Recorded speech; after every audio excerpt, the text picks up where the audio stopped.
దేవుడు ఇచ్చింది ఏదైనా పర్మనెంట్గా ఉంటుంది, మనుషులు ఇచ్చేది చాలా టెంపరీగా ఉంటుంది. అది ఏదైనా కావచ్చు, ఆరోగ్యమా, సమృద్ధి, సంతోషం, సమాధానం. లోకము ద్వారా మనం కష్టపడి సంపాదించుకునేది ఎక్కువ రోజులు మన చేతిలో ఉండదు. అదే ఒకవేళ దేవుడు ఇస్తే అది ఎవరు తెలియలేదు. సినిమా హీరోలు గాని, హీరోయిన్లు గాని, సింగర్స్ గాని, మోస్ట్ పాపులర్ పీపుల్ వీళ్ళందరూ ఎందుకు పాపులర్ అయ్యారు? వేలాది మంది ట్రైనింగ్ అవుతా ఉంటారు, ప్రాక్టీస్ చేస్తూ ఉంటారు. కానీ కొంతమంది ఎందుకు ప్రత్యేకంగా ఉంటారు, అందులో ఉన్నతమైన స్థితిలో ఉంటారంటే వారు గిఫ్టెడ్, అంటే దేవుని చేత బహుమానం పొందినవారు. ఏదన్నా కావాలంటే, నీ జీవితంలో ఏదైనా మార్పు కావాలంటే దేవుణ్ణి అడగగలిగితే, దేవుని దగ్గర నుంచి నువ్వు పొందుకోగలిగితే అది నీ జీవితంలో ఎవరు తీయలేరు. అందం అనేది దేవుడిచ్చాడు అనుకోండి, ఆ అందాన్ని ఎవరు తీయలేరు. యవ్వనం దేవుడిచ్చాడు అనుకోండి, అది ఎవరు తీయలేరు. ఊహుకి కవర్ చేసుకోవాల్సిన అవసరం ఉండదు. కాబట్టి దేవుణ్ణి ఆశ్రయిద్దాం. ఇర్మియా గ్రంథం 17వ అధ్యాయము 14వ వచనంలో ఈ విధంగా రాస్తున్నాడు, యెహోవా నీవు నన్ను స్వస్థపరచుము, నేను స్వస్థత నొందుదును. నన్ను రక్షించుము, నేను రక్షింపబడును.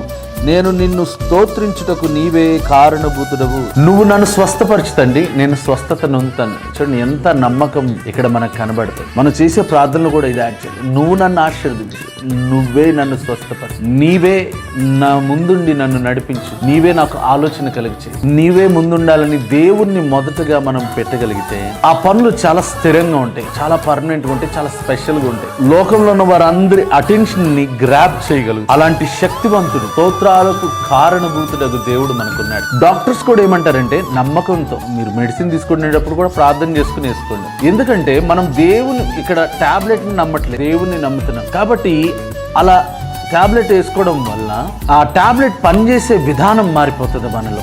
దేవుణ్ణి ఆశ్రయించి ఆశీర్వదించబడదాం.